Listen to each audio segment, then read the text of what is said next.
New at 6, the Franklin County Dog Shelter says its kennels are full and it's making a plea for folks to adopt dogs.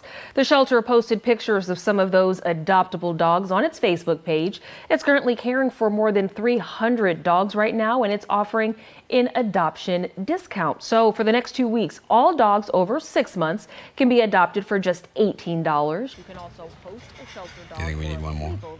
With the shelter providing care. You think we need one more? The shelter also needs donations, especially large and all right, we'll get one large more. dog crates, soft and chewy treats, and